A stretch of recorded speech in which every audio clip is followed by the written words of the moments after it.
Tout a commencé fin 2023. J'ai remarqué cet homme qui promenait son chien dans mon quartier. Je le voyais le matin en partant travailler et souvent le soir en revenant. C'était un type ordinaire, la soixantaine. Il portait toujours ce même manteau bleu, une sorte de coupe-vent.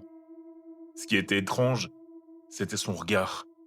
Il me fixait intensément à chaque passage. Un jour, j'ai essayé de briser la glace en lui demandant s'il avait reçu le courrier du syndicat de copropriété. Il a eu l'air en état de choc, comme si le simple fait que je lui adresse la parole était inconcevable. Il a bredouillé un «non» et a repris sa marche avec son Golden Retriever. Après ça, j'ai commencé à le voir encore plus souvent. En mars, après mon divorce, je me suis retrouvé seul dans cette grande maison. Ma mère est venue passer un mois avec moi. Elle a aussi remarqué l'homme au manteau bleu. « Il est bizarre, il ne fait que fixer la maison », disait-elle. On a fini par se dire qu'il souffrait peut-être de démence précoce et qu'il était inoffensif. On se trompait. Ma maison avait un atout que j'adorais. Le jardin donnait directement sur une forêt domaniale. Juste derrière ma clôture, c'était la nature sauvage. Une nuit, alors que je sortais fumer une cigarette, j'ai entendu des bruits de pas dans les bois. J'ai mis ça sur le compte des ratons laveurs ou de ma propre paranoïa due à l'alcool que je buvais pas mal à l'époque pour oublier mon divorce. Mais je ne pouvais pas secouer cette sensation d'être observé. Ma clôture était faite de planches horizontales, avec de légers interstices. Un jour, j'ai remarqué que mes briquets et mes paquets de cigarettes disparaissaient de la table de jardin.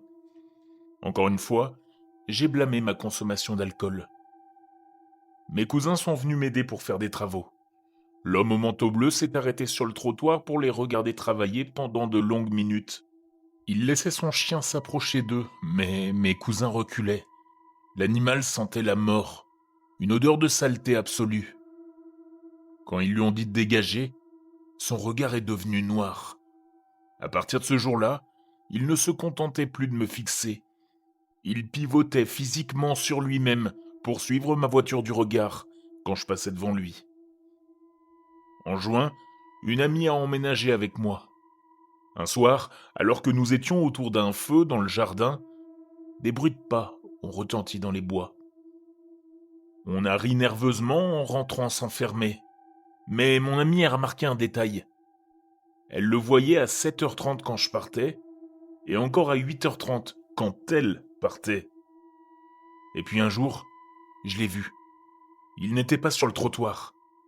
Il était là, à la lisière de la forêt, s'enfonçant dans les arbres. Tout s'est connecté dans ma tête. Pourquoi il portait les mêmes vêtements tous les jours? Pourquoi lui et son chien sentaient si mauvais? Pourquoi j'entendais des pas derrière ma clôture à minuit? Ce n'était pas un voisin. Ce n'était pas un vieil homme malade.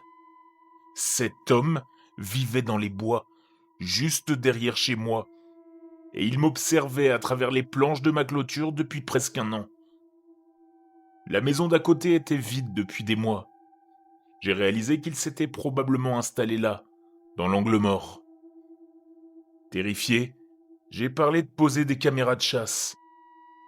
Ma colocataire a crié dans les bois. « Va-t'en, laisse-nous tranquilles !» On a entendu un craquement de branches immédiat et on a couru s'enfermer. Quelques jours plus tard, une nouvelle famille a emménagé dans la maison voisine.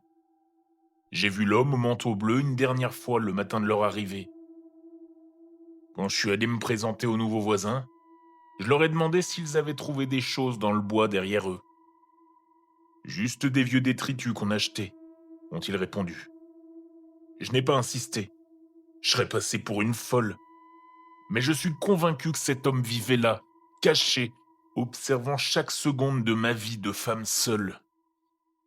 Une fois sa couverture compromise par l'arrivée des nouveaux voisins, il a disparu. Je n'ai plus jamais revu le manteau bleu.